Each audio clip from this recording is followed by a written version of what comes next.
Welcome back to my YouTube channel, and thanks for watching this video. If you haven't noticed yet, this is probably not going to be automotive related, and it's not.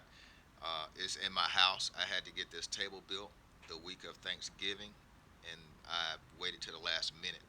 Uh, and that's a lamp I installed also. But the wife, she wanted me to fill this void that was in the dining room. We needed a dining room table, and I was like, I got a good idea, and I said, well, how about a picnic table? She was like, wow, that looked great. So yeah, so I had to go ahead and get one built. I didn't spend a whole lot of money. Went to the hardware store, $65, and got the lumber, started cutting, and got busy.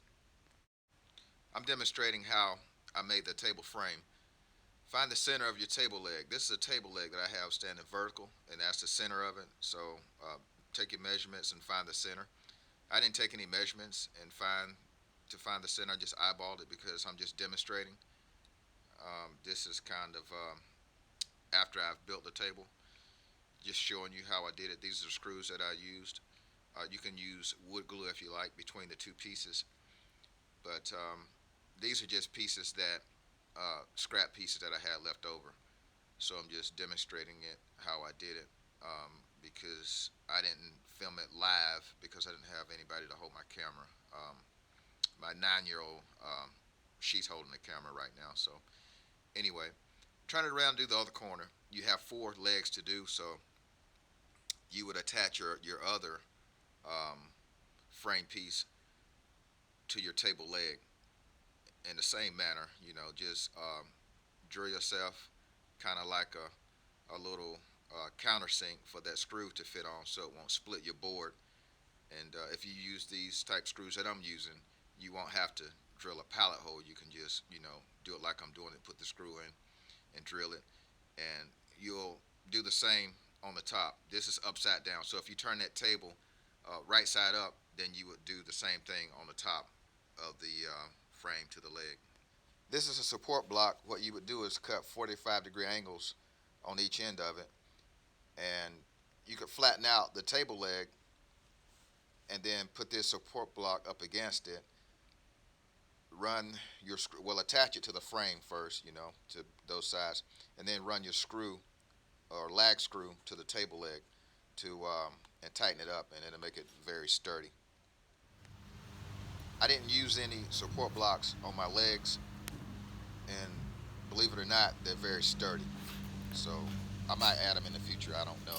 This is the wood stain that we're going to use to stain the boards that we're going to put on the tabletop. I got some help from my 9-year-old. She's sanding the boards and getting them ready for the stain. We used a black stain to stain the boards for the tabletop and the boards for the bench seat. After we stained the boards, we went ahead and painted the table frame, and we're attaching the beam for the bench seat. We're using Forstner bits, and this is a set of bits that I have that I used. I used the Forstner bit to countersink the diameter of the washer of the lag screw that I'm using, and just pre-drilled. After I did that, pre-drilled a hole through the table leg for the lag screw diameter. Here we have just a table without the bench attached to it. You could use chairs. You could use a bench. You could use a bench on one side, chairs on the other side, or chairs on both sides. However you want to do it, you could do it that way. So I applied a little force to it to see if it was going to wobble. It didn't wobble any, and it was moving the carpet or the rug underneath it, and a little lateral force there, and it didn't move it either. So it's fairly stable. So I didn't have to add those leg braces to stabilize the legs. The brace that I showed you earlier in the video. I did have to add this though, and that's for the bench. When you sit down on the bench, it kind of tilted a little bit, and to keep it from tilting, I added one on each side, so it's kind of like it works like a third leg. I attached the tabletop boards in the same manner that I attached the frame, the legs to the frame of the table. Just kind of do it at an angle and drive your screws in to hold the boards down. Just make sure that your screws are not too long and will penetrate the tabletop, and you can attach the bench seat the same way. This is a project that you definitely can do at home.